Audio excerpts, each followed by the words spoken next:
యుద్ధం విరమించాలని తాను అంటే నారాయణను పాకిస్తాన్ పంపాలని కొందరు బీజేపీ నాయకులు విమర్శించి ఎవరో అమెరికా చేసిన కాల్పుల విరమణ ఒప్పందానికి ఒప్పుకోవడంపై సిపిఐ నాయకులు నారాయణ ఘాటుగా స్పందించారు.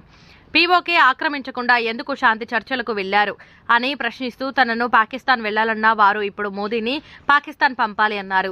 ఉగ్రవాదులు ఎప్పటికైనా ప్రమాదకరం. ఉగ్రవాదాన్ని అంతం చేసేందుకు కావాల్సిన ఏర్పాట్లు చేయాల్సిందేనని భారత్ పాకిస్తాన్ నడుమ యుద్ధ విరమణ శాంతి చర్చలను స్వాగతిస్తున్నామని తెలుపుతూనే ఉగ్రవాదులపైన మాత్రం దాడి చేయమని చెప్పిన దానికి మమ్మల్ని అపార్థం చేసుకుంటారా అంటూ తామే దేశభక్తులం, మిగతా వారు అందరూ దేశద్రోహులు అన్న మూర్ఖమైన ఆలోచనను తీవ్రంగా ఖండిస్తున్నామని సిపిఐ జాతీయ కార్యదర్శి నారాయణ అన్నారు. భారత్ పాకిస్తాన్ మధ్య యుద్ధ విరమణ శాంతి చర్చలకు స్వాగతం పలుకుతా ఉన్నాం. ఇది ఒక విధంగా ఎప్పుడైనా యుద్ధం అనేది మానవాళికి వ్యతిరేకమైంది. అంటే టెర్రరిస్ట్ ఇంకా ప్రమాదకారి. అందరూ టెర్రరిస్టులను అంతం చేయడానికి కావాల్సిన ఏర్పాటు చేయాల్సిందే. అది రేపు బయలుదేరే డిస్కషన్ లో కూడా పాకిస్తాన్ భారతదేశ మధ్య చర్చల్లో కూడా ఎవరైతే పహల్గాంలో దాడికి ప్లాన్ చేశారో ఆ టెర్రరిస్ట్ వెనక్కి తీసుకురావాలా. ఎందుకంటే గతంలో బాంబేలో హోటల్ పైన దాడి చేసిన టెర్రరిస్ట్ వెనక్కి తీసుకొచ్చారు కదా, అదే పద్ధతుల్లో వీళ్ళని కూడా టెర్రరిస్ట్ కూడా వెనక్కి తీసుకోవాల్సిన అవసరం ఉంది.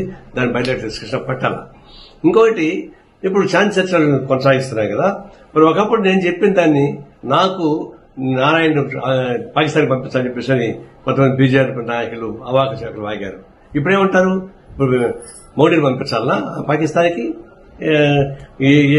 అనేక మందిని చనిపోయారు, 26 మంది చనిపోయారు, ముక్కుపచ్చాన్ని పెళ్లి చేయడం చనిపోయింది. అంత బాధ వాళ్ళకంతా కాంపన్సేషన్ ఎవరు ఇస్తారు?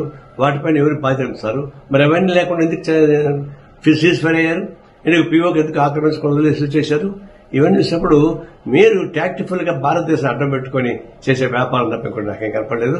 సిన్సియర్ గా మేము టెర్రరిస్ట్ పైన దాడి చేయమని గట్టిగా చెప్పిన దానికి మమ్మల్ని అపార్థం చేసుకుంటారా? మేము తీవ్రంగా నిరసిస్తా ఉన్నాం. ఈ శాంతి చర్చను స్వాగతిస్తా ఉన్నాం.